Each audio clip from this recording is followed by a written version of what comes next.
Well, there has been no consultations with us, which I think is unfortunate. I think there should not be consultation with UDP, but consultations with all other political parties and even the CSOs. There should be consultations with them because this is the national document. Yeah. You know, it should not be kept to their chest. But one thing that I know is our position. The entire country knows what our position is.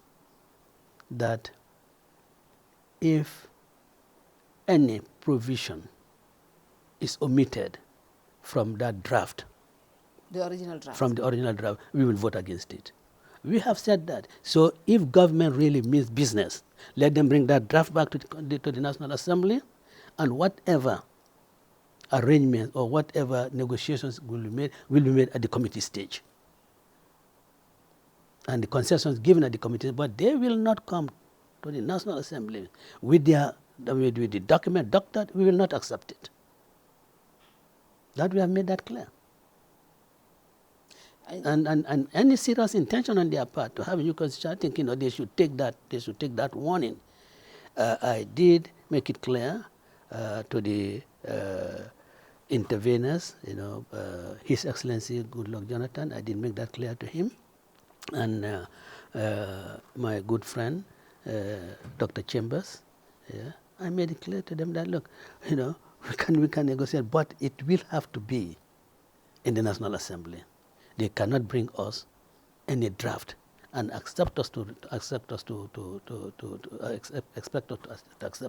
We are not even going to accept a draft different from the one that the CRC prepared, and then say we go to committee stage and propose amendments. No.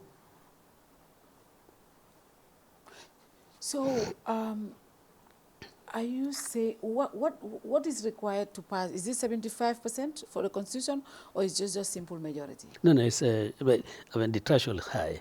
Yeah. At least for it to pass through the National Assembly, Yeah. it has to be supported by three quarters. Three quarters. Three That's quarters. like 75. Yes. Now And that then, would require UDP at least some voting from members. Absolutely. Absolutely. And if we abstain, it's dead. Is dead. Now, will that not be a trap? Because the first time, the people said, and the NPP threw the draft out, even though they didn't have assembly members at that time, but we know their loyalists voted against it. And the blame went to them. People said, no, the NPP killed our draft. Yeah. Now, if the government brings a draft and it's not the original CRC draft and the UDP votes against it, you don't think this is a trap to say UDP also just killed the Constitution? Any reasonable person, listening to what I have just said here, will know that government does not have the intention of bringing a new constitution. That is why they have brought one different from that prepared by the CRC. After all, what was the purpose of mandating the CRC to undertake the assignment?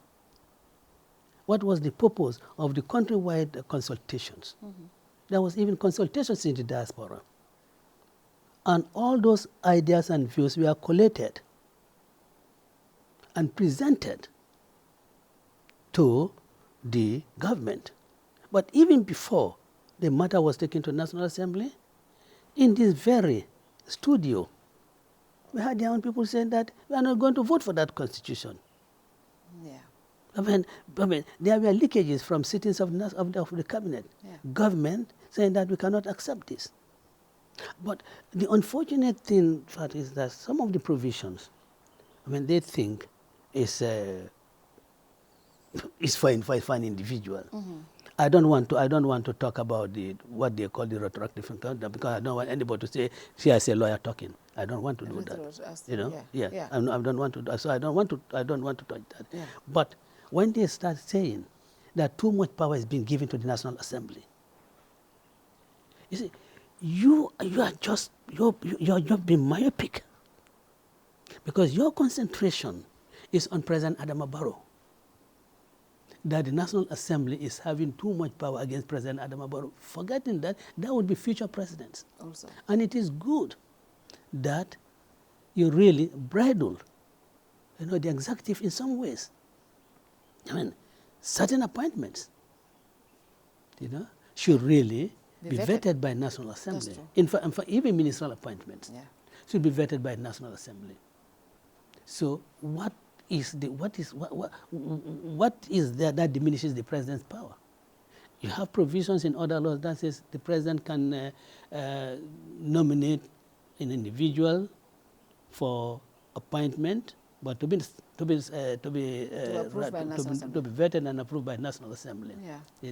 And if one person, if an individual is rejected, another person who is subsequently nominated cannot be. I mean, you can have that. Well, look, because personally, I think the position of the Inspector General of Police should definitely be one that is kept away from executive interference. I also believe that. It must be kept away from it, because we've seen how politicians are using the police force